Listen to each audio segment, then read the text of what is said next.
Agora de falar sobre direitos domésticos, trabalhistas e previdenciários com o nosso colunista Paulo Souto. É a coluna Eu Quero Saber. Bom dia, Paulo. Bom dia, Patrícia. Seja bem-vindo mais uma semana.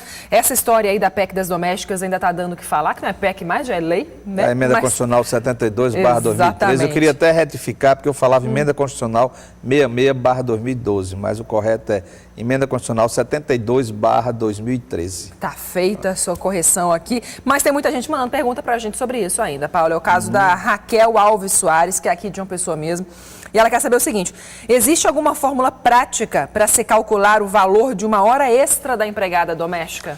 Existe, Raquel, é muito simples. Você deve dividir o salário da sua empregada por 220 e multiplicar pelo percentual de 1,5. Pronto, que é exatamente os 50%. Eu acho que a gente tem essa fórmula aí para calcular uma hora de trabalho. O salário mensal você divide, para chegar a uma hora de trabalho, você divide ele por 220. E depois você divide esse valor, você multiplica por 1,5. Aí chega o valor de uma hora extra, é muito simples. Aquilo que você paga, divide por 220 e multiplica por 1,5. Aí chega a resposta final. Simples assim. Fernando Londres. Eu acho que o nome dele é Londres, porque eu não acredito que a gente está recebendo uma pergunta da Inglaterra, né, Paulo? Vai saber. Não, é Fernando Londres o nome dele. Depois que passou a emenda constitucional 72/2013, qual deve ser a jornada de trabalho de um cuidador de idoso? Fernando, agora tem que ajustar a jornada a 44 horas semanais, no máximo de 8 horas diárias, e ainda é permitido apenas 2 horas extras por dia. Esta é a jornada de trabalho de um cuidador de idoso.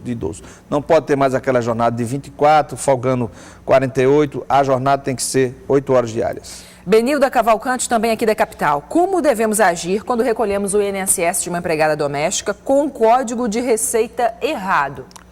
Benilda, isso é uma coisa que ocorre com muita gente, mas a solução é simples, agora um pouco burocrática. Você deve comparecer à Receita Federal do Brasil, certo, aqui na Taça Pessoa, aqui em João Pessoa, e faz um requerimento lá solicitando a restituição do dinheiro. Não poderia até se pedir uma compensação. Se você trocar o código, não, mas tem que ter o dinheiro de volta e depois fazer um novo recolhimento. Ixi, é meio chatinho, mas tem solução, né? Juraci Gonçalves, o trabalhador que é demitido sem justa causa, nos 30 dias que antecedem o dissídio coletivo da categoria, né, que faz a correção salarial, tem direito a receber o abono de um salário mensal? Tem, Juraci. Por que isso existe? Para evitar que as empresas demitam em massa funcionários na véspera do seu dissídio coletivo. Se eles demitirem, eles vão pagar uma multa de um salário mensal, fora o aviso prévio, se for aviso prévio indenizado. A multa é devida, está previsto na lei e existe um enunciado do TST também ratificando essa lei. A lei é a 7.232 e o benefício está no artigo 9º. Tá aí, para quem tiver dúvida, tá escrito na lei, né? A gente fala e comprova aqui, né, Paulo? A Carol Franco, ela quer saber o seguinte, Paulo: é correto a empresa assinar a carteira de trabalho, a função com uma nomenclatura que não existe no Cadastro Brasileiro de Ocupação, mesmo essa função já tendo sido regulamentada?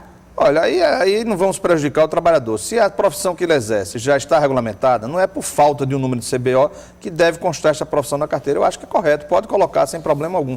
No futuro, quando sair o CBO, é que se coloca um número na carteira. No caso, eu acho que se já tem o CBO, a empresa coloca um outro nome, aí está errado? Aí tá, se já existe o CBO e coloca outro nome, ela tem que retificar. Tem que fazer certinho, Agora, né? se existe a profissão regulamentada e não existe o CBO, ela coloca a profissão sem o CBO.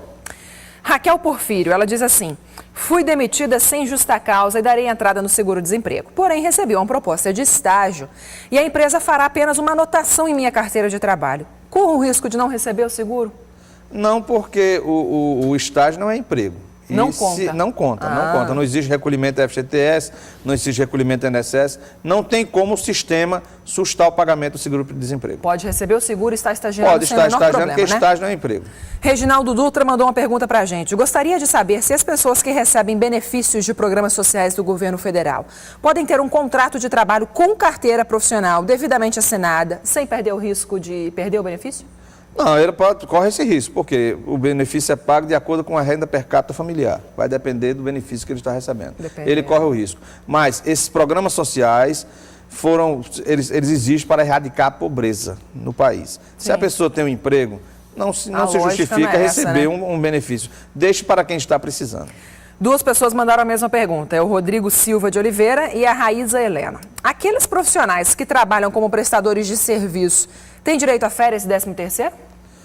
Olha, desde que eles não trabalhem como autônomos, porque existe muito prestador de serviço autônomos, eles terão direito ao 13º salário, férias, todos os direitos que um trabalhador normal tem.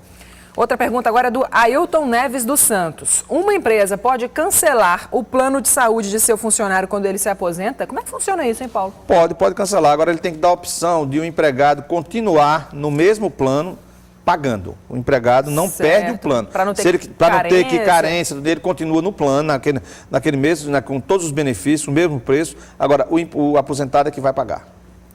Tá bom, é meio a meio, menos né? mal. Menos mal, exatamente. A Geralda Caetano tem uma casa de praia e passa o veraneio lá. Olha a situação.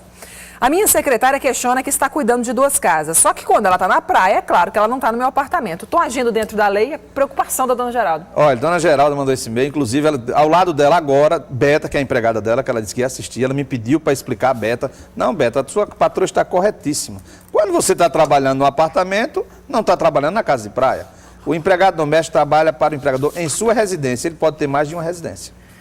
Paulo, terça-feira que vem a gente está de volta. Já vi que tem muitos e-mails agora de manhã para as pessoas mandando pergunta para a gente, mas às vezes a lista já foi fechada antes, gente. É só dar realmente para incluir na semana que vem. Mas a gente sempre responde, é claro. Se você quiser escrever para a gente, eu quero saber, @cabobranco.tv.br ou eu quero saber, @paraíba.tv.br. Tá aí para você. Terça-feira que vem, Paulo, te espero aqui de volta. Se Deus quiser, Patrícia. Uma boa semana para você. Para você também. Até lá.